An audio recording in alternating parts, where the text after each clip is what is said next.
प्रिय बच्चों, आज हम आरोह भाग 2 के पाठ 8 को पढ़ेंगे, जिसका आधा भाग आपने इससे पूर्व की कक्षा में, जो कि श्रम विभाजन और जाति प्रथा था, को पढ़ चुके हैं। और इसके आधे भाग मेरी कल्पना का आदर्श समाज को हम आज पढ़ेंगे, जिसके लेखक हैं भीमराव अंबेडकर जी। मेरी कल्पना का आदर्श समाज। आदर्श समाज किसे कहते हैं? कोई भी चीज़ हमारे लिए आदर्श कब बनती है? आदर्श कोई भी चीज़ तब बनती है जब किसी भी चीज़ में किसी भी तरीके की कोई भी कमी ना हो। और अंबेडकर जी ने श्रम विभाजन और जाति प्रथा को बहुत ही बुरा माना है, और इससे पहले के कक्षा में हम यह पढ़ भी चुके हैं। तो यदि समाज से ये दोनों कुरीतियाँ हट जाएं, तो भीमराव अंबेडकर जी का आदर्श समाज निर्मित हो जाएगा। अब यहाँ पर हम देखते हैं कि अंबेडकर जी की कल्पना का आदर्श समाज कैसा है, वो कैसा चाहते हैं अपने समाज को। तो देखते हैं, समाज में भाईचारा अर्थात समता समानता की स्थापना हो।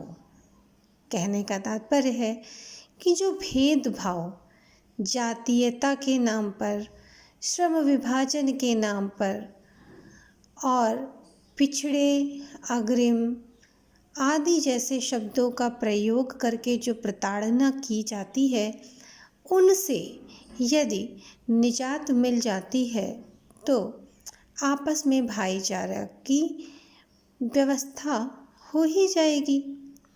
क्योंकि जब हम चाहते हैं कि हम आपस में मिलजुल कर रहें, तो हमारे अंदर किसी भी प्रकार की द्वेष या भेदभाव की भावना नहीं होनी चाहिए। इसके लिए सबसे आवश्यक है कि हम समता और समानता जैसी भावना की इस समाज में स्थापना करें। यदि ऐसा हो जाता है तो प्रत्येक महत्वपूर्ण बात या विषय का विस्तार होगा। कहने का तात्पर्य यह है कि जब कोई भी महत्वपूर्ण विषय होगा, कोई भी महत्वपूर्ण बात होगी, तो वह किसी एक ही कोने से उठकर एक ही कोने में नहीं रह जाएगी। जब समत्व में भाईचारा होगा, समस्त लोग एक दूसरे से बात करेंगे, एक दूसरे से समानता रखेंगे, एक दूसरे से समता रखेंगे, एक दूसरे से मेल रखेंगे, तो वह आपस में हर एक बात को बांटेंगे भी और बात का विस्तारण भी होगा। समाज में बहुविध हितों में सबका हिस्सा। समाज में बहुविध हितों में अर्थात समाज में जो भी हित है वह सभी के लिए हो।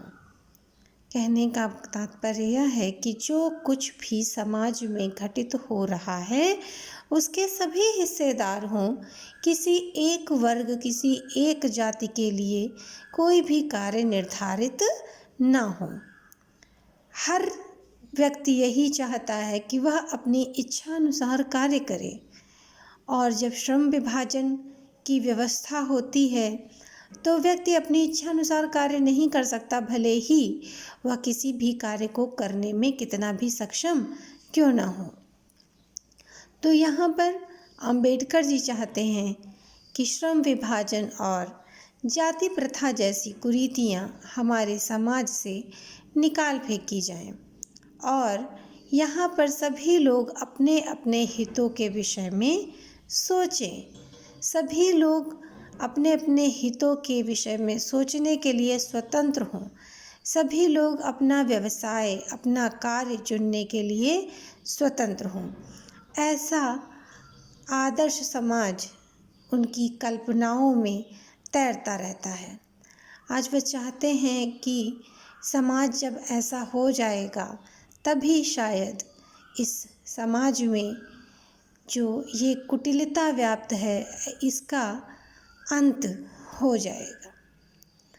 तो आज आपका गृह कार्य है, जाति प्रथा को श्रम विभाजन का ही एक रूप न मानने के पीछे अंबेडकर जी के क्या तर्क हैं।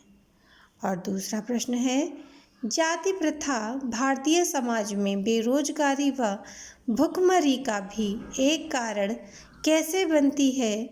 क्या यह स्थिति आज भी है? आपको इन प्रश्नों के उत्तर लिखने हैं। धन्यवाद।